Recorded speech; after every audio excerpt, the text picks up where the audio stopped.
Bon, le sujet qu'on va aborder, c'est le talbiya des enfants.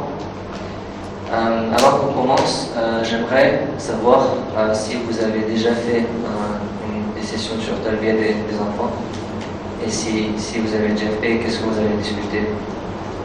Est-ce qu'il y a eu des sessions pareilles ici, à Madame, dans le passé? Non? Jamais? Jamais? Si, qu'est-ce que vous avez appris?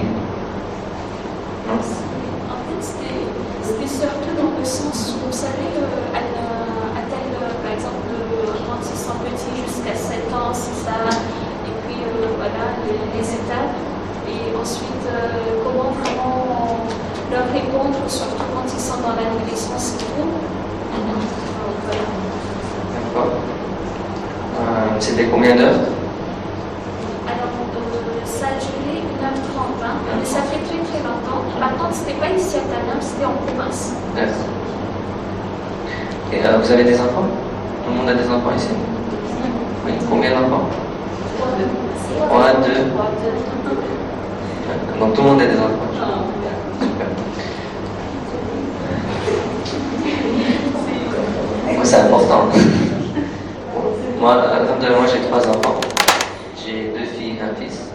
Ma fille, elle a 5 ans. Mon fils, il a 3 ans. Et puis ma troisième fille, elle a 8 mois. Ils sont très petits encore. Bon.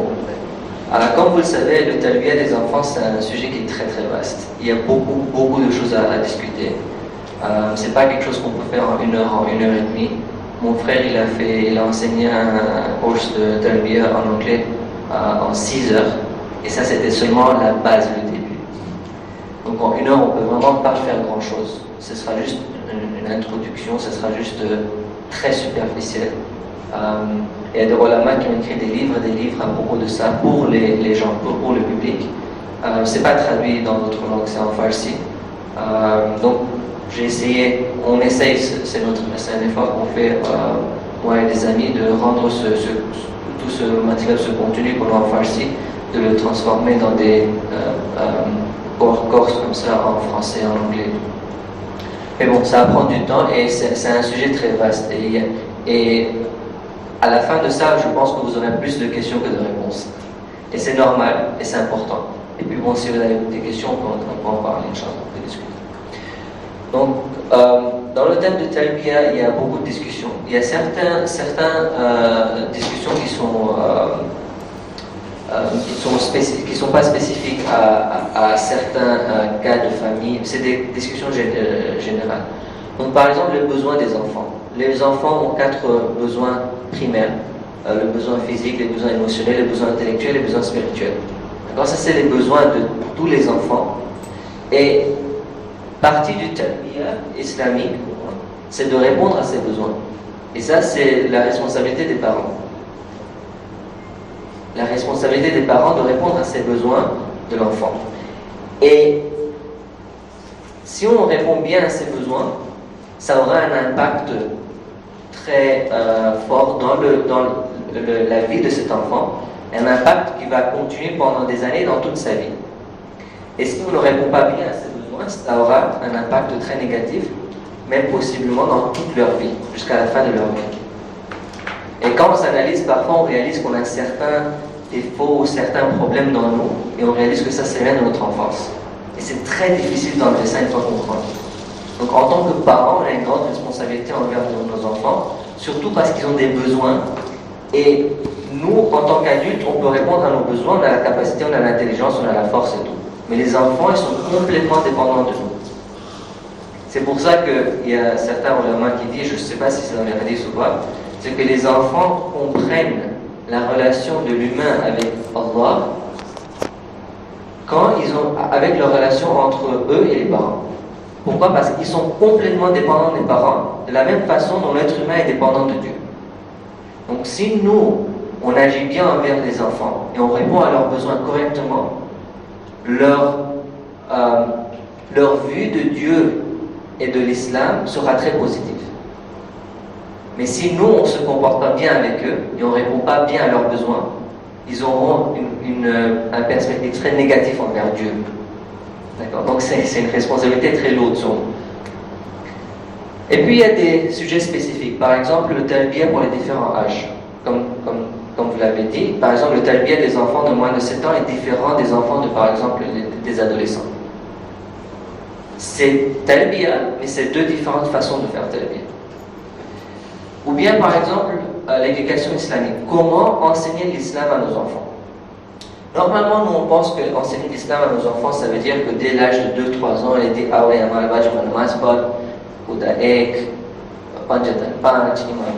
on les apprend ça, on les force à faire des surahs du Coran, parfois même à un jeune âge, on les force à jeûner, etc. Et nous, on pense que c'est ça que ça veut dire enseigner l'islam à nos enfants. Alors que parfois, ça c'est exactement le contraire de ce que l'islam nous apprend à faire. Et si on a le temps, Inch'Allah, je vais toucher sur ça. L'éducation sexuelle. En tant qu'être humain, on a notre dimension sexuelle, on en a parlé hier soir dans les dars. Les enfants vont grandir et ils vont explorer leur dimension sexuelle. Comment les aider à explorer ça et à comprendre ça d'une façon que ça ne les pousse pas vers des gunas et des mauvaises habitudes qui vont devenir des gunas quand ils grandissent. Par exemple, c'est très normal, c'est très naturel pour les enfants quand ils grandissent de mettre leurs mains dans leurs culottes. C'est très très normal. Comment est-ce qu'il faut gérer avec ça? Ils deviennent curieux, quand ils grandissent, ils deviennent curieux. Surtout si les enfants ont des frères et sœurs, parfois quand les enfants sont petits, ils voient que mon frère est différent de moi. Alors là, ça devient une curiosité. Donc si l'enfant a par exemple 6 ou 7 ans, c'est très intéressant ça. Pourquoi moi je suis différent de mon frère? Ouais. Et là, comment gérer avec ça? Qu'est-ce qu'on va faire? Normalement, la réaction, c'est une mauvaise réaction. C'est il ne faut pas regarder, ne fais pas ça. Et on rend ça en une chose encore plus curieuse pour nos enfants. Donc, comment est-ce qu'il faut gérer ça? C'est encore une méthode de talbiya qu'il faut discuter. Et ce n'est pas quelque chose qu'on va faire aujourd'hui, c'est une longue discussion. Et puis, il y a le talbiya spécifique pour les garçons et pour les filles. Il y a une façon de faire talbiya des garçons et une façon de faire talbiya des filles. Mais ça, c'est des discussions très spécifiques. Quand on va parler des besoins, c'est pour tous les deux. C'est pas spécifique pour garçons ou filles. Donc ça, c'est quelques titres que vous allez voir dans un grand cours de talbiya de Aulad. Il y a encore plus que ça. D'accord? Bon, quelle est la base du talbiya islamique? Pourquoi est-ce qu'on parle de talbiya islamique et pas talbiya tout juste? C'est quoi la différence entre le talbiya, par exemple, l'éducation des enfants dans un monde séculaire, dans un monde laïque et moderne, et quelle est la différence avec le talbiya islamique? Alors la première chose, c'est que le talbiya islamique est basé sur notre aqaïd et akhlaq islamique. Le fait que Dieu il existe, ça a un effet sur comment on va faire talbiya de nos enfants. Pas le fait qu'on va leur apprendre qu'Allah est un. Ça n'a rien à voir. Le fait que moi, en tant que parent, je crois en un Dieu, ça me donne certaines responsabilités et une façon de voir les choses que, par exemple, quelqu'un qui est laïque ne va pas voir les choses comme ça. La réalité de l'être humain. Le fait que nous, on a une dimension spirituelle, ça change tout dans notre talbiya. Pour quelqu'un qui ne croit pas en Dieu et qui ne croit pas en l'âme et à un monde au-delà, pour lui, l'être humain, c'est seulement un animal. Pour cette personne, le critère pour juger est-ce que j'ai bien fait talbiya de mes enfants ou pas, c'est de voir si par exemple ils ont un succès dans ce monde ici. Pour eux, ce qui est important, c'est que ce jeune soit par exemple capable de jouer, de faire du sport, etc. Et ça s'arrête là. Alors que pour nous, c'est très différent. Pour nous, le succès de notre talbiya, c'est de pouvoir créer un serviteur de Dieu. Bon, qu'est-ce que ça veut dire être un serviteur de Dieu? Ça, c'est autre chose. Ça, encore, c'est une autre discussion. C'est quoi le but du talbiya islamique? Ou le fait qu'on a un but très précis dans la vie, c'est la proximité de Dieu. Donc ça, c'est important. Quand on est en train d'élever nos enfants, quand on fait talbiya de nos enfants, une des choses qu'on cherche, c'est de le guider vers son but, vers Dieu. Mais comment faire ça? C'est quoi la Est-ce que c'est en leur forçant de dire que tu dois prier? C'est comme ça qu'on va changer cet être humain et le faire vouloir la spiritualité en le forçant? Est-ce que c'est ça la méthode? Donc, le talbiya islamique, la base du talbiya, c'est des choses, des croyances et les akhlaq islamiques, et il y en a encore plus, bien sûr. Et puis la source de notre enseignement pour le talbiya islamique, c'est le Coran et les hadiths, la source primaire. D'accord? Bien sûr, on utilise la psychologie aussi.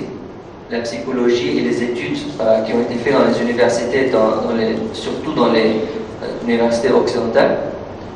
On utilise ça, on ne rejette pas ça complètement, mais ça doit être en ligne avec les principes islamiques. C'est pour ça que on ne conseillerait pas à tout le monde de prendre un livre de psychologie, surtout par exemple le Child Psychology, c'est la psychologie des enfants, et de lire ça et de faire talbiya à base de ça. Parce qu'il y a beaucoup de choses, par exemple la psychologie dans les universités, elle ne considère pas que le but de l'être humain c'est la spiritualité. La psychologie dans les universités dans l'Ouest ne considère pas que l'être humain est plus qu'un corps physique, il a une dimension spirituelle. Et donc, toutes leurs recherches sont basées sur le fait que l'être humain c'est un animal comme les autres. Et donc leurs recherches sont basées sur les réactions, par exemple, qu'on fait dans des salles d'expérimentation. Et c'est ça le résultat de leur recherche. Alors que nous, on a une méthodologie très différente, parce que on croit que Allah existe, que l'être humain a une âme, que notre but c'est quelque chose de plus grand, et donc nos sources sont le Coran et les hadiths. Donc ça change beaucoup de choses. Et donc c'est très important, quand on fait le talbiya de nos enfants, c'est très important de comprendre le perspective islamique, et quand on a des questions, d'essayer de demander ça à des experts dans le talbiya islamique. Donc, quand c'est disponible, quoi. C'est pas toujours facile, je le sais, mais quand c'est possible, il faut essayer de faire ça. Bon. Au début, j'ai parlé des besoins des enfants. Les enfants ont 4 besoins: physique, émotionnel, spirituel et intellectuel. Bon, ce sera trop long de parler de tout ça, alors je me suis dit on va se concentrer sur les besoins émotionnels, parce que c'est les besoins les plus importants et ça aura vraiment un grand effet plus tard. Les besoins physiques, vous les connaissez, les besoins intellectuels, c'est une discussion très spécifique et c'est pour un autre temps. Et le côté spirituel, les besoins spirituels sont liés aux besoins émotionnels. Donc pour pouvoir répondre aux besoins spirituels de nos enfants, on doit faire attention aux besoins émotionnels. Parce que les besoins émotionnels, vous allez voir, on va en parler, sont la base de leur progrès spirituel. Si un enfant a un bien-être émotionnel et mental, vous allez voir très naturellement, parce que nous on prend un fitra, on a un fitra qui s'incline vers Dieu naturellement. On n'a pas besoin de nous forcer d'aller vers Dieu. On a été créé d'une façon qu'on s'incline vers Dieu.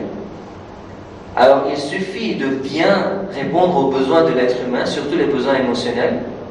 Et si ça c'est bien fait, vous allez voir l'enfant très naturellement s'incline vers Dieu. Et puis il suffit seulement de lui donner l'information qu'il a besoin.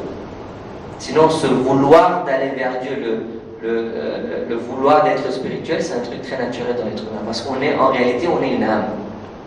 On est le ruh. Le corps, c'est juste un outil, c'est ce qu'on voit. Mais la réalité de l'être humain, c'est l'âme. Donc il y a 4 besoins. Il y a 4 besoins émotionnels que les enfants ils ont. On va essayer, si c'est possible, de discuter ces 4 besoins. Est-ce que vous avez déjà vu cette partie? Vous avez déjà appris ça dans votre course? Non? Si vous avez des questions, s'il vous plaît, posez des questions. Ne soyez pas timide. C'est important de bien comprendre ces besoins. Bon. Le premier, c'est le respect. Les enfants, et je dirais même tous les êtres humains, mais les enfants surtout ont besoin de respect, ont besoin qu'on les respecte. Le respect, ça veut dire que l'enfant devrait se sentir respecté et apprécié par ses parents, surtout par ses parents. Il ne devrait pas se sentir négligé, se sentir méprisé, se sentir humilié par ses parents. Ça, c'est un besoin émotionnel que les enfants ont. Et ça, on est en train de parler des 4 besoins de base. primaire, très très important. Il n'y a pas de compromis dans ces besoins. Ça, c'est comme le besoin de manger, le besoin de boire, qui sont des besoins physiques. Les besoins émotionnels, un de ces besoins, c'est le respect. Je vous donne un hadith.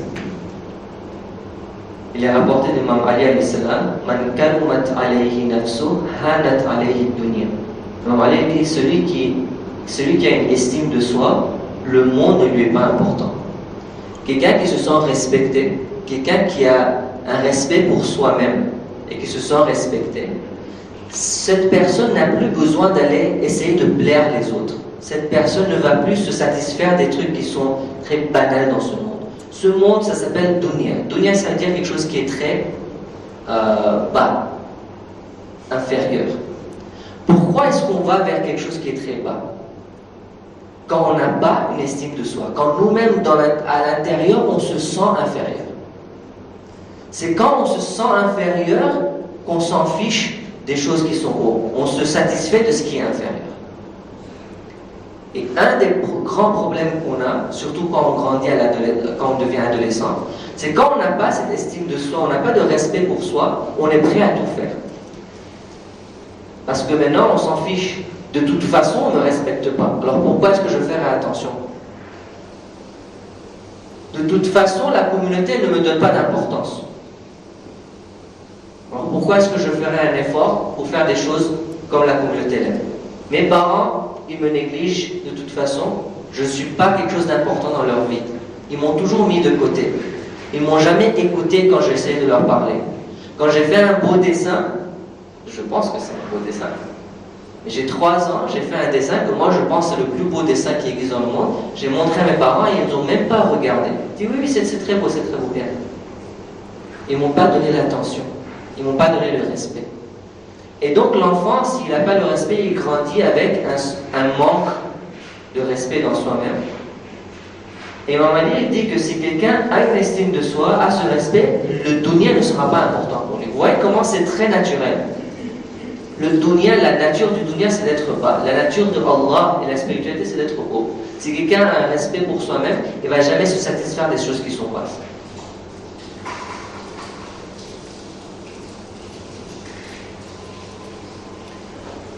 Un enfant qui n'a pas besoin, qui a une bonne self-esteem, ne sera pas désespéré pour chercher l'attention des autres. L'attention de ses parents sera suffisante pour elle. L'enfant ne va plus aller chercher le plaisir de ses amis. Essayer d'être, par exemple, le plus costaud de l'école, par exemple. Pourquoi est-ce que les gens sont arrogants? Imam Sadiq alayhi salam dit Ma min rajulin takabbara ou tajabbara illa lillatin wajadaha fi nafsi. Si vous voyez une personne qui est arrogante, une personne qui aime dominer les autres d'une façon mauvaise, c'est parce qu'en réalité, à l'intérieur de soi-même, la personne se sent inférieure. L'arrogance, c'est un signe d'infériorité. Que la personne se sent vraiment petite et inférieure, elle n'a pas de self-esteem, et donc, elle cherche ça de dehors. Cette personne est désespérée pour trouver des gens qui la respectent. Et dans la société, normalement, on respecte ceux qui ont plus de pouvoir. Si c'est un garçon, il va essayer de dominer les autres.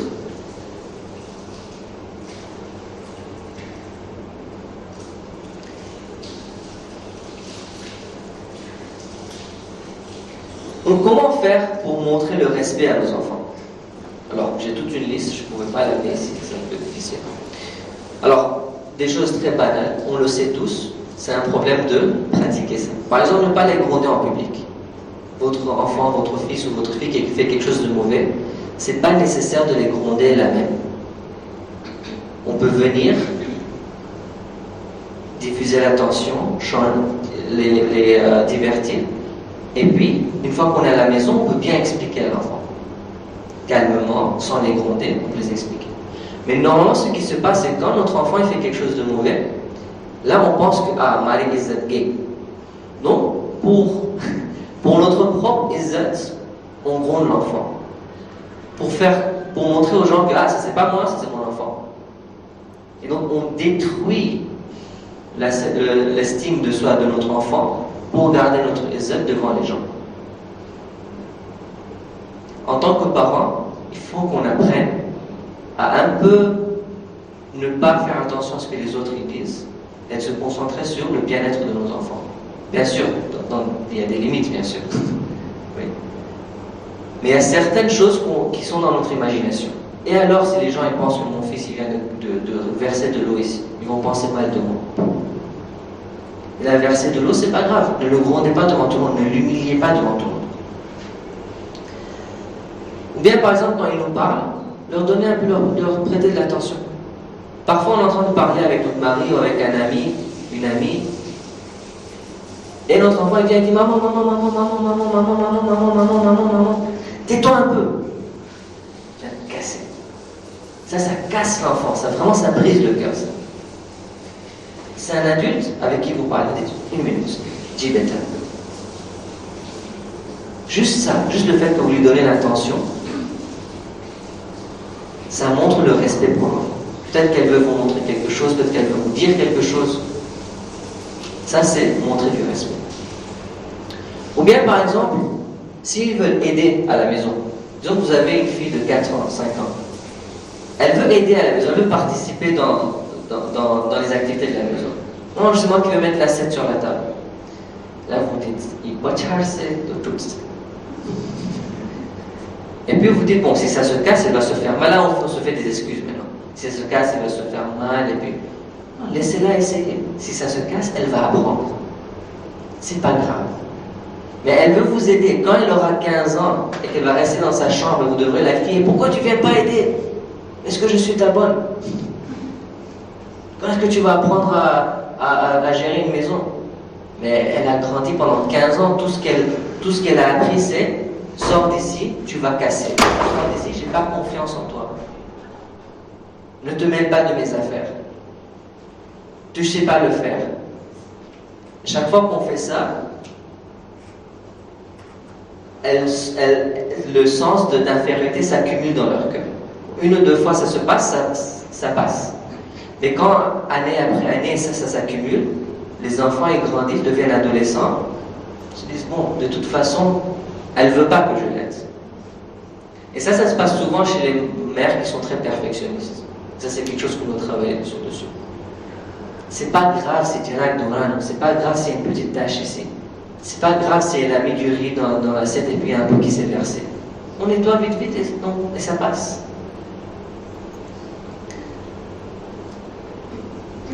Les remercier. S'ils font quelque chose de petit, faut les remercier. Pas faire un grand « Oh, merci beaucoup, tu es la meilleure du monde ». Non, il n'y a pas besoin de faire tout ça. Il n'y a pas besoin de faire toute une scène. Mais juste, par exemple, elle est venue, elle a mis l'assiette, tu dis « Ah, merci Zahra pour avoir aidé ». Et ça seulement, quand on le dit, elle se sent bien. J'ai aidé ma maman. Je peux aider ma maman. Maman, elle aime bien que je l'aide.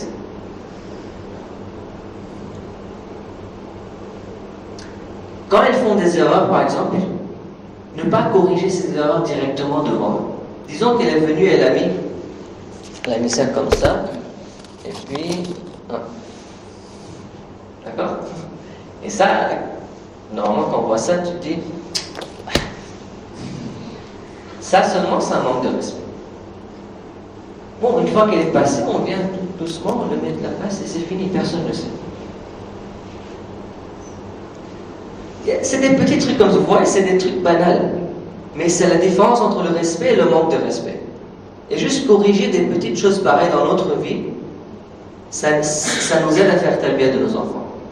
Ça garde, ça maintient le respect de l'enfant. Et l'enfant qui grandit comme ça, d'abord il a un respect pour soi-même, et deux, il apprend à respecter les autres. Vous allez voir, il y a certaines personnes dans ce monde, subhanallah, c'est vraiment incroyable. C'est des sortes de personnes qui vont aller aider les autres, qui vont respecter les autres, qui vont donner tellement de respect aux autres que la personne se sent bien. J'avais un ami comme ça en Angleterre. Quand je suis allé en Angleterre, j'avais peur, je venais d'un système francophone, système anglophone, je suis musulman, tout le monde est bon, les personnes d'une religion là-bas, tout un système différent. Et Il y avait une personne dans la communauté, un garçon, c'était devenu mon ami, il avait mon âge, c'était incroyable. Il avait tellement de respect pour soi-même, il arrivait à être la source pour que d'autres personnes se sentent à l'aise. Et donc dans une situation où la personne, par exemple, a besoin d'aide et de se sentir respectée parce qu'elle se sent seule et inférieure, cette personne était le powerhouse. C'est cette personne qui donnait ça. Et ça se voit directement que ça vient du tarbiya. Quand vous parlez aux parents, ça se voit exactement que ça vient des parents. Donc non seulement nos enfants vont avoir le respect pour soi-même, mais ils pourront donner ce respect et cet amour et cette force aux autres aussi. Bon, ça c'est le respect. Deuxièmement, l'amour et l'affection. Tout le monde pense que c'est très banal, on le sait. Bien sûr qu'il faut donner de l'amour aux enfants. Un enfant doit se sentir aimé. Un enfant doit sentir que ses parents l'aiment bien. Et ça, c'est la base de tout. L'amour. Nos enfants apprennent à propos de l'amour que Dieu a pour nous en voyant l'amour que vous avez pour vos enfants. Et c'est un amour qui n'a pas de condition. C'est pas un amour que si tu fais ça, je vais t'aimer. Et si tu le fais pas, si tu es un mauvais garçon, je vais pas t'aimer. Non, c'est pas un amour comme ça. Allah nous aime qu'on soit bien ou mauvais. C'est vrai que le niveau de rahma qu'on reçoit est différent d'après nos actions. Mais l'amour de Dieu, c'est pour tout le monde. Les parents doivent aimer leurs enfants dans toutes les conditions. L'amour doit être là. Donc, comment on réagit quand les enfants font des erreurs et tout ça, ça c'est une autre discussion. Mais l'amour doit toujours être là. L'enfant doit sentir qu'il est aimé. Ça c'est important. Imam Sadiq alayhi salam dit Allah est miséricordieux. Inna Allah la yarhamu al-'abda li shiddati hubbihi li waladihi. Allah est miséricordieux envers un parent pour l'amour que ce parent a vers l'enfant. Et c'est incroyable parce que normalement tous les parents aiment leurs enfants. Et Allah nous donne rahma pour cet amour. C'est incroyable comment Allah il essaie tout pour nous donner et nous on se tourne toujours contre lui. C'est vraiment incroyable. L'amour, ça renforce les liens de la famille. Si l'enfant se sent aimé, il aimera être avec vous. Il aimera être à la maison. S'il ne se sent pas aimé, il va chercher l'amour autre part. Pourquoi est-ce que les adolescents ils vont toujours dehors pour chercher l'amour? Chez les amis, chercher des copines et des copains. Pourquoi? Parce qu'ils ne trouvent pas cet amour à la maison. Souvent. Et là, j'insiste, ne commencez pas à juger d'autres personnes, s'il vous plaît. D'accord? Souvent, c'est parce qu'on ne trouve pas cet amour chez nous, on va le chercher ailleurs. Ils vont apprendre à être gentils avec les autres, ils vont voir que ma maman est très gentille avec moi, et ils grandissent comme ça, ils apprennent à être gentils. Rappelez-vous, nos enfants, ils apprennent comment faire des choses en nous imitant. Si par exemple, vous imaginez, même entre adultes, je mets un verre d'eau et l'eau se renverse, entre adultes, on va se dire, c'est pas grave, on va nettoyer. Où est-ce qu'on apprend ça à un jeune âge? Quand nos parents font ça avec nous, nous aussi on va faire ça avec les autres. Vous allez voir les enfants entre enfants. Si un enfant fait une erreur, comment l'autre enfant réagit? Souvent ça montre comment les parents réagissent avec leur propre enfant.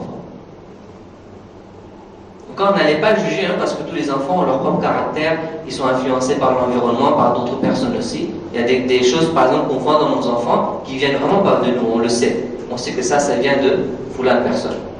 C'est très clair. Donc ne jugez pas d'autres personnes. On est en train d'apprendre ça pour nos enfants à nous. C'est pour ça que je demandais si vous avez tous des enfants. Ça, on va appliquer pour nos enfants. S'ils sont aimés, ils vont se sentir bien dans leur peau. Ils ne vont pas aller chercher, ils ne vont pas désespérer pour chercher ça d'autre part.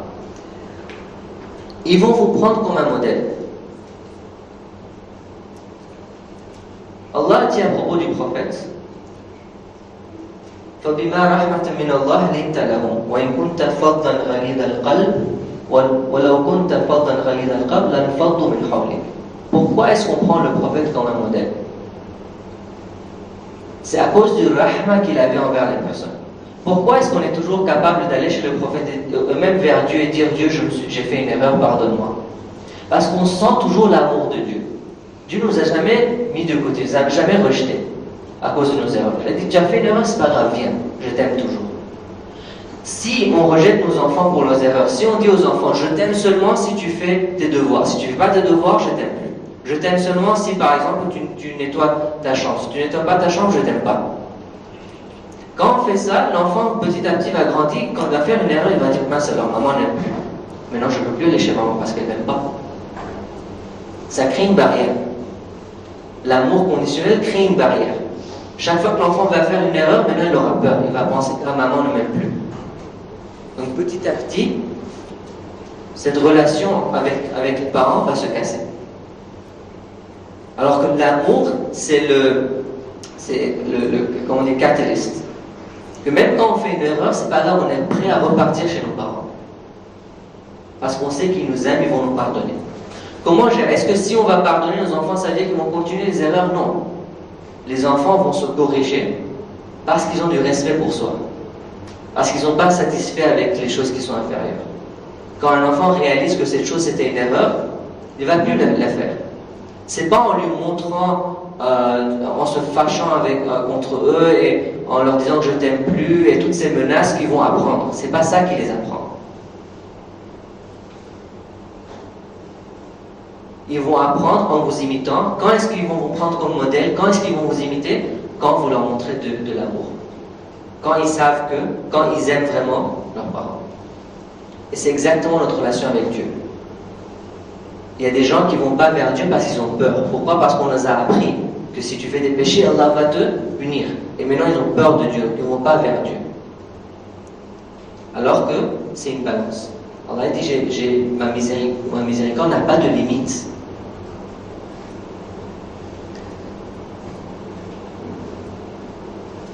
Comment est-ce qu'on montre l'amour à nos enfants? Encore, c'est quelque chose qu'on le sait tous. Il y avait un autre hadith. Je vais venir sur ça plus tard. Dire à nos enfants que je t'aime. Bon, ça c'est facile chez les femmes. Chez les hommes, c'est très difficile parfois pour un homme de dire à son fils ou à sa fille je t'aime. Les embrasser, les câlins et tout ça, encore ça montre qu'on les aime. Répondre à leurs besoins primaires. Si on ne leur donne pas de respect, pour eux, ça veut dire maman ne m'aime pas. Si on ne joue pas avec nos enfants, pour l'enfant, ça veut dire maman ne m'aime pas. Jouer avec les enfants et passer beaucoup de temps avec les enfants, c'est un signe que vous aimez l'enfant. L'enfant, il prend ça comme message. Quand vous vous asseyez avec l'enfant et vous jouez au Lego, je ne sais pas, différents trucs, vous coloriez avec l'enfant, le message que l'enfant il reçoit de tout ça, c'est que maman m'aime. Et au retour, l'enfant va vous aimer. Quand l'enfant vous aime, il vous prend comme modèle et vous imite. Et donner des petits cadeaux aux enfants. Il faut se rappeler que les enfants ils ne comprennent pas le prix des cadeaux, des jouets. Donc c'est pas acheter un cadeau de $100 pour l'enfant une fois par an, ça n'a pas tellement de valeur. C'est mieux d'acheter des petits trucs chaque quelques jours qui coûtent peut-être 1 ou 2 $, mais chaque fois que vous avez ça, l'enfant il est content. Surtout c'est surtout pour les pères. Mais bon, on a un hadith aussi du prophète qui dit La tahmilannaka shafaqa ala ahlika wa wuldik ala dukhuli fil ma'asi wal haram. Il ne faut pas que l'amour envers les enfants nous emmène vers l'enfer non plus. Juste parce qu'on aime les enfants, maintenant on fait des trucs haram, on satisfait tous leurs demandes, même si ce sont des demandes qui sont mauvaises. Non. Il y a une façon comment gérer ça. Donc l'amour ne doit pas nous tirer vers l'enfer. Il ne faut pas, par exemple, les gâter trop. Quand je dis les acheter des petits jouets, des petits trucs ici et là, pas au point où ils sont gâtés.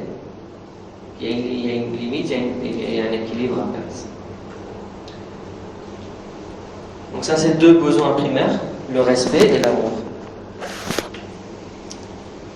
3e, le sens de sécurité. L'enfant doit se sentir en sécurité et non ressentir l'angoisse et l'anxiété. Vous allez voir, il y a certains enfants qui, quand ils sont à la maison, ils ont peur. Ils ont peur de la maman, ils ont peur du papa. Parfois, ils ont même peur des grands frères et grandes sœurs. Et ça, c'est pas un bon sentiment à avoir. On ne peut pas vivre et être à l'aise comme ça, toujours être dans la peur. Et dans la peur de quoi? La peur que maman va me frapper. Je le dis ça une fois, et je ne veux plus revenir là-dessus. On ne frappe pas nos enfants. On ne frappe pas nos enfants. Ce qui s'est passé dans le passé, ça s'est passé. D'accord? On ne revient plus là-dessus. Les enfants, on ne les frappe pas. Il y a des conditions très très rares dans l'islam où on parle que oui, on peut frapper nos enfants. Et même là, c'est frapper d'une telle façon que moi et toi, on va dire ça ne sert à rien. Tellement légèrement que ça ne sert à rien. Mieux vaut pas le faire. Frapper les enfants, mettez ça du côté. Ça ne sert à rien. Tout ce que ça fait, ça aggrave la situation. On frappe un enfant physiquement, on crée une cicatrice dans le cœur qui peut-être ne va jamais disparaître. Et ça, on va le réaliser, on va subir les conséquences quand ils seront adolescents. Frapper les enfants, non.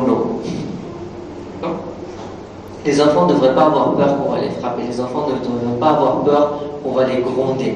Que par exemple, on va les laisser seuls. Ça, c'est souvent, on fait ça, n'est-ce pas? Allez, on y va, si tu viens pas, je te laisse. Puis tu seras tout seul dans le noir et puis les loups vont venir. Ils vont te manger. Là, on est en train de créer une peur dans l'enfant. Vous allez voir les effets de ça. La peur que, par exemple, s'il fait une erreur, vous allez les gronder, ou bien vous allez vous moquer d'eux. Ou bien la peur que vous allez faire une promesse, mais puis pas agir dessus. أحبوا الصبيان وارحموهم وإذا وعدتموهم شيئا فافوا لهم فإنهم لا يدرون إلا أنكم ترزقونهم. Si vous faites une promesse aux enfants, il faut agir dessus. Si on va, écoute, on va par exemple faire telle chose. Si on y va, je vais te donner un bonbon. Déjà qu'il ne faut pas faire ça. Des promesses comme ça, c'est pas bien. Mais même si on le fait, alors là, il faut donner le bonbon. Si on n'a pas le bonbon, il faut aller l'acheter. Il ne fallait pas faire des promesses si on n'est pas prêt à agir dessus. C'est un akhlaq islamique de base. Il n'y a même pas à dire, c'est pas seulement envers les enfants, même envers les adultes, on le fera. Donc les enfants ne devraient pas avoir cette peur que mes parents vont me frapper, me gronder, me juger, m'humilier, etc. Pourquoi? Parce qu'un enfant qui grandit dans la peur, c'est un enfant qui n'a plus le courage d'essayer, d'expérimenter, d'apprendre, d'oser. Donc c'est un enfant qui est renfermé dans soi-même. Et si un enfant ne va pas essayer, il ne va jamais apprendre. Mais il ne veut plus essayer. Il en a marre d'essayer. Parce que chaque fois qu'il essaye, il se fait gronder. Il a peur d'essayer. Il a peur de faire des erreurs. Qui d'entre nous ne fait pas d'erreurs? On apprend tous parce qu'on fait des erreurs. On arrive tous à marcher aujourd'hui comme un adulte sans tomber. Parce qu'on a marché quand on était enfant, on est tombé tellement de fois qu'on a compris comment on marche. Si vous cuisinez très bien, c'est parce que vous avez appris à cuisiner, vous avez fait des erreurs et vous avez appris par exemple combien de masala mettre. Combien de temps il faut garder le riz dans l'eau. Moi je ne sais pas faire du riz. Pourquoi? Parce que j'ai jamais essayé. Quand j'ai essayé une ou deux fois à l'université, ça n'a pas bien marché. Donc j'ai abandonné. Mais c'est parce que vous avez essayé plusieurs fois et vous avez continué à faire des erreurs que vous avez appris comment faire ça. Les enfants, c'est pareil. Ils vont seulement apprendre à être adultes si on leur donne la chance d'essayer de faire des erreurs sans leur gronder chaque fois qu'ils font une erreur, sans leur humilier. Donc ce sens de sécurité, c'est très très important pour que nos enfants, ils apprennent, ils s'éduquent. Pourquoi est-ce que les enfants, surtout vous allez voir les enfants, s'ils ont grandi dans la peur, ils ont peur de poser des questions, surtout des questions islamiques. Et pourquoi ils ne posent pas des questions? Pourquoi? Parce que chaque fois qu'ils posent des questions, non, c'est pauvre. On ne les laisse pas s'exprimer. Et donc ils ont grandi dans un environnement où ils ont peur de poser des questions, ils ont peur de réfléchir. Et une personne qui est musulmane à l'extérieur, mais qui ne réfléchit pas et qui fait tout à l'aveugle, ça ne sert à rien. Il n'y a pas de progrès envers Dieu. Le progrès vers notre but dans la vie, c'est pas de vivre dans ce monde comme quelqu'un qui ressemble à un musulman. Le progrès vers notre but dans le monde, c'est vraiment être un musulman à l'intérieur.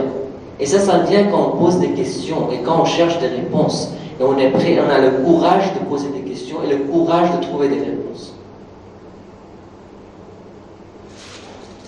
Le courage d'apprendre, ça vient quand on a un sens de sécurité.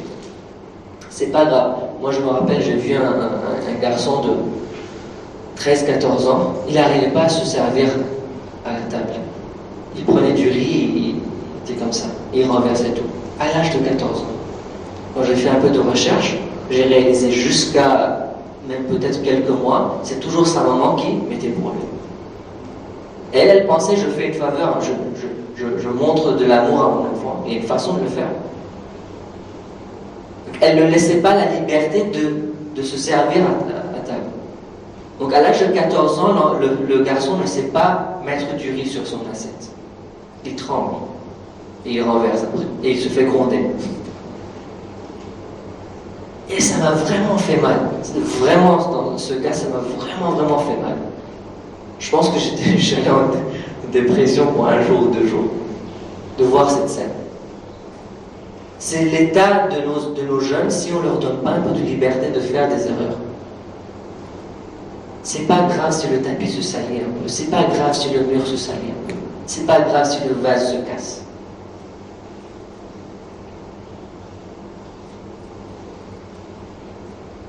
Donc, d'abord il faut leur montrer l'amour et le respect, sans condition, et ça met la sécurité. La peur que, si je fais une erreur, maman ne va plus m'aimer, ça c'est une peur. Donc un manque de sécurité. Donc déjà, la première chose à faire, c'est pas de condition. Le respect et l'amour, il n'y a pas de condition. Pour ça, l'enfant doit sentir ça. 2, il ne faut jamais réagir quand ils font des erreurs. Il faut se calmer. Je sais, c'est difficile, mais oui, c'est très bien. C'est pas qui a dit que c'est facile. Désolé, si vous êtes venu ici pensant que je vais vous donner des réponses très faciles et que faire talbiya des enfants c'est très facile, là vous êtes trompé. Non, le talbiya des enfants c'est une chose qui est très difficile. Mais c'est difficile, mais ça fait une partie essentielle de votre progrès vers Dieu. Et croyez-moi, si vous faites le talbiya de vos enfants correctement, spirituellement vous allez monter très haut, très très haut. Et si vous suivez mes dars, je pense que c'est assez clair que la spiritualité, c'est pas seulement prier namaz et jeûner et faire tasbih toute la journée. Le fait que vous faites talbiya de vos enfants d'une façon que Allah l'aime, et vous voulez vraiment faire un bon talbiya de vos enfants, ça c'est un chemin spirituel vers Dieu. Vous ne prenez pas ça légèrement, c'est vraiment important. Et oui, c'est pas facile. Ne pas réagir, ne pas exposer, les exposer à des dessins animés qui font peur. Même des concepts islamiques qui font peur. Par exemple, je me rappelle, ma fille était allée dans une école, une classe islamique une fois, et dans cette classe, elle avait 4 ans, on l'a appris à propos de Shaitan. Et on leur a donné des dessins de Shaitan à colorer. S'il y a un concept que vous voulez les enfants apprennent bien, mettez ce concept sur un papier et demandez-leur de colorer ce concept, cette image. Ça va vraiment renforcer ce concept dans leur cœur. Et la pire des choses à faire, c'est de leur donner une image de Shaitan et de leur dire de colorer ça. Pendant, je pense, 1 ou 2 mois, on a souffert pour une classe.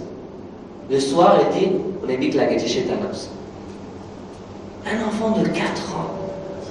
Pourquoi est-ce qu'on veut apprendre le concept de Shaitan à un enfant de 4 ans? Pour faire quoi?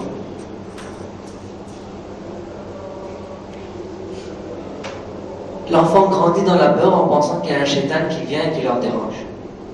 Ça nous a pris plusieurs mois, je pense même plus de 2 mois, pour petit à petit enlever cette idée que Shaitan va venir et te déranger, je sais pas, il va te faire peur et des trucs. Juste une classe peut détruire un enfant comme ça. Il faut faire très attention. Et donc les dessins animés et tout ça, il faut faire attention. Je connais des parents, avant de montrer des dessins animés à leurs enfants, ils les regardent eux-mêmes. Ou ils regardent avec leurs enfants. où ils sont à côté pendant que les enfants ils regardent. Comme ça, ils savent qu'est-ce qui vient à la télé. On doit faire attention à ce que nos enfants ils regardent. Ça devient partie de leur vision du monde. Ils comprennent le monde à cause de ces dessins animés. Il faut faire très attention. Il ne faut jamais les menacer. Surtout, je vais te frapper ou je ne vais pas t'aimer si tu ne fais pas ça et des choses pareilles. Et il faut être juste. Les enfants, ils comprennent un peu la justice. Ils comprennent c'est quoi être juste. Par exemple, si vous avez 2 enfants et vous mettez des cacahuètes, par exemple, pas des bonbons, mais des cacahuètes, vous mettez par exemple tout un bol pour un enfant et puis un peu pour l'autre, ils réalisent qu'il y a de la justice. L'égalité, au moins, ils la comprennent. Peut-être que c'était juste, peut-être que l'autre enfant, il est 2 ans plus grand que lui, il a beaucoup plus de capacité. Mais l'enfant, à cet âge, il réalise, il voit l'égalité. Donc ça, c'est important aussi de montrer au moins de la justice. Bon. Est-ce qu'on a le temps pour le dernier? Le dernier, c'est le plus important. C'est le plus important et peut-être même le plus difficile. Vous êtes prêtes? Restez un salawat.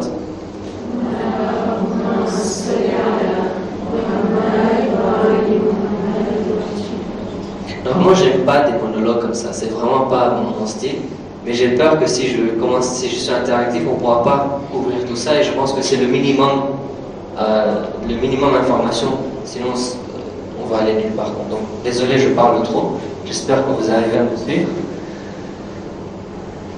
Le dernier besoin émotionnel que les enfants ils ont, et c'est un besoin émotionnel, c'est le besoin de se sentir libre de jouer.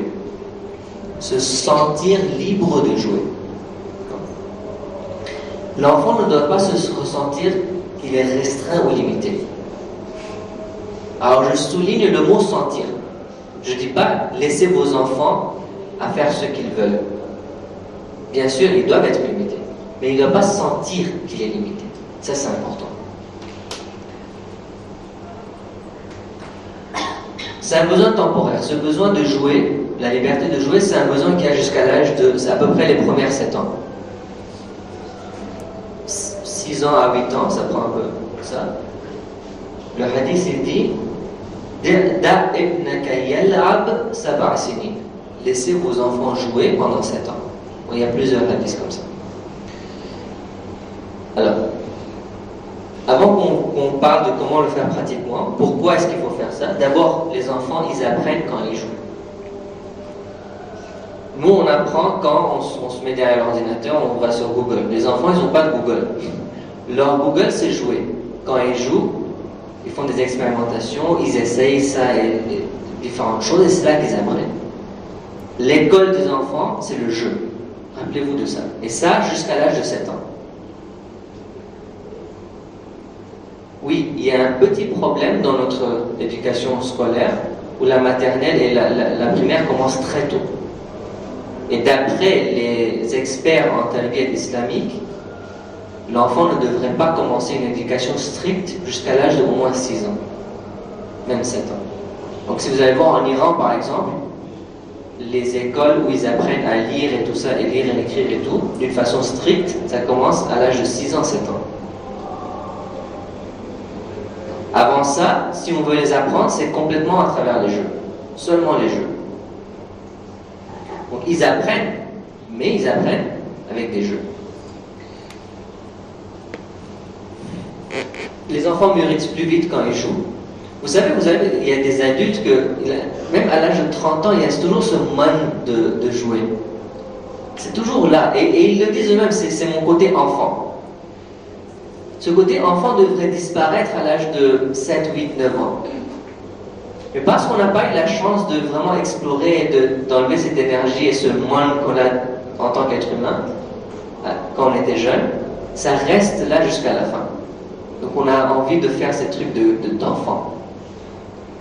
Et normalement, un enfant devrait, s'il a vraiment l'opportunité de jouer dans les premières 7 années de sa vie, petit à petit, il devient mûr et il n'a plus besoin de ça. Et j'ai vu ça. Alhamdoulilah, on pratique ça sur nos enfants et ça fait des années. Et j'ai vu des enfants qui grandissent dans un système pareil. Et vraiment, dès qu'ils dès qu'ils arrivent à peu près 7-8 ans, petit à petit, vous voyez, cet enfant, ça n'intéresse plus les jeux banals.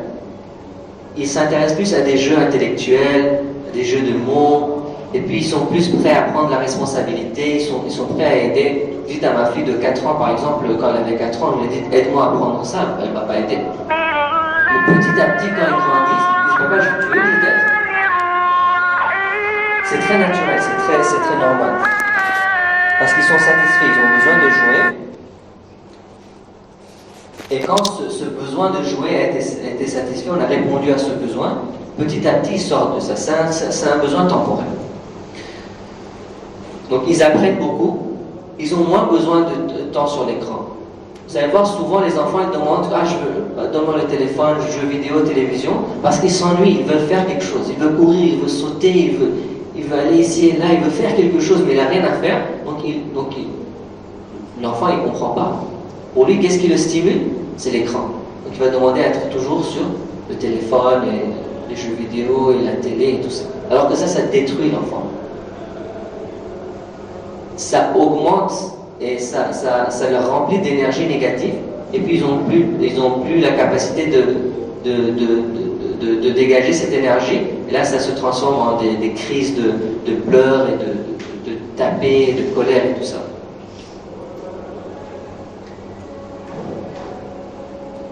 Et puis, jouer, ça développe leur envie d'apprendre. Donc non seulement ils apprennent, mais ils aiment bien apprendre. Bon, comment faire ça pratiquement? Il faut contrôler leur liberté, sans qu'ils sachent que c'est contrôlé. Par exemple, les enfants naturellement ont besoin de courir, ils veulent courir. Alors nous, ce qu'on fait dans nos maisons, surtout parce que, bon, on a la galette on a le salon, disons, et puis on a les fauteuils, et puis on a une table au milieu, une table en verre. Si quelqu'un touche, ça se casse. Et puis sur la table, il y a quelques petits trucs, un vase avec de l'eau. Et puis juste à côté, il y a une autre table avec un autre vase, et de ce côté, il y a une autre table avec peut-être des bonbons que l'enfant voit mais n'a pas le droit de manger. Mais il veut le manger, mais non, bokada.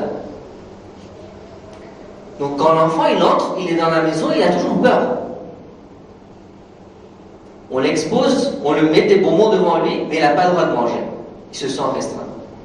Il veut courir, mais il ne veut pas courir, parce que dès qu'il commence à courir, arrête, tu vas casser. Ne touche pas ça. Ne monte pas sur ça. Ne va pas là-bas. Si l'enfant pouvait parler, il aurait dit « Maman, dis-moi, qu'est-ce que tu veux que je fasse ?» C'est comme ça que Dieu m'a créé. J'ai besoin de courir. Donne-moi une solution. Mais malheureusement, les enfants, ils ne parlent pas. Et donc, on ne comprend pas. L'enfant, dedans, il est en train de crier « Maman, je veux sauter. Maman, je veux courir. » C'est ce que l'enfant, il veut faire.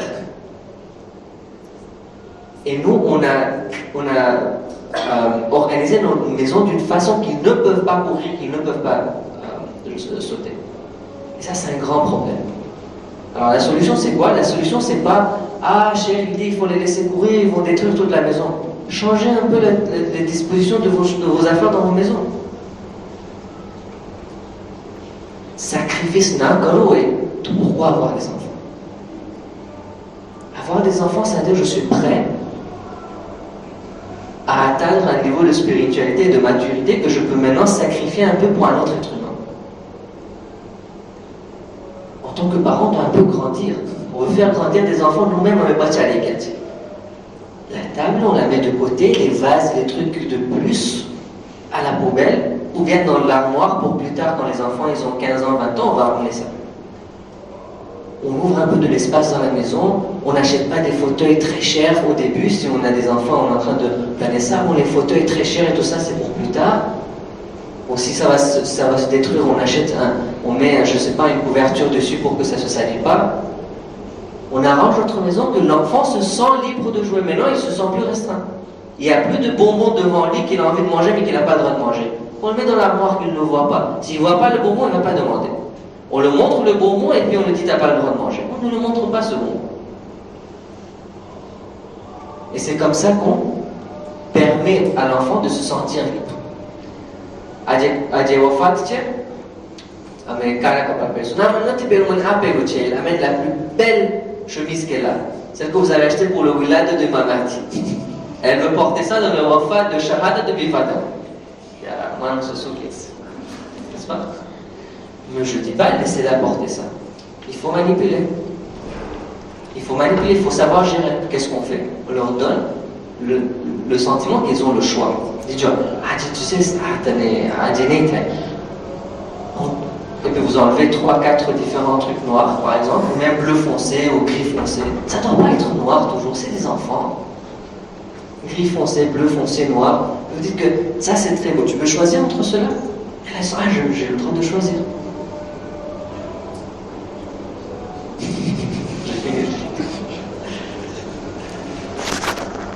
Encore 58, c'est pas vrai.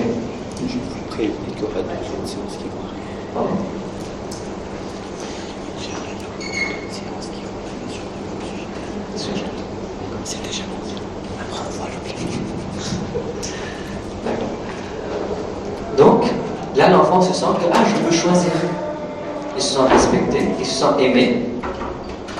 Et il sent que j'ai la possibilité de choisir. Là, il va choisir. Et là, vous êtes en train de rigoler dans votre tête. Je l'ai eu. De ressentir qu'il n'est pas restreint. Normalement, qu'est-ce qu'on fait? Non, tu ne peux pas porter ça. Qu'est-ce que les gens vont dire? Et là, qu'est-ce qu'on a fait? L'association négative entre l'enfant et la mosquée. Une des raisons que nos enfants ne viennent pas à la mosquée, c'est que la mosquée c'est associé à toutes les choses négatives. Le hijab, c'est associé à des choses négatives. Le namaz, négatif. A'mal, négatif. Vous priez, vous êtes, disons le soir, vous voulez rester éveillé la nuit, faire un amal de Shravet 4, vous êtes assis sur le musalla, l'enfant il ne dort pas, ou il voit les parents, il ne dort pas, il n'a pas envie de dormir, disons. En train de courir. Je suis prêt, j'arrive pas à me concentrer. Et là, l'enfant, il voit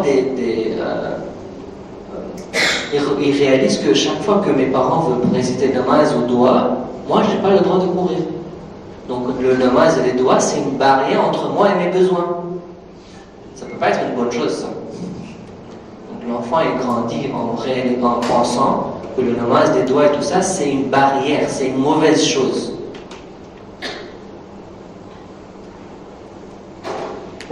Inch'Allah, s'il y a une autre session, on va discuter plus là-dessus. J'ai 2-3 autres slides après ça, mais il est déjà 18h, donc on ne pourra pas continuer. J'espère que jusqu'à présent, je vous ai donné, en fait, jouer beaucoup de jeux actifs, ça c'est important. Surtout les pères ont un grand rôle dans ça.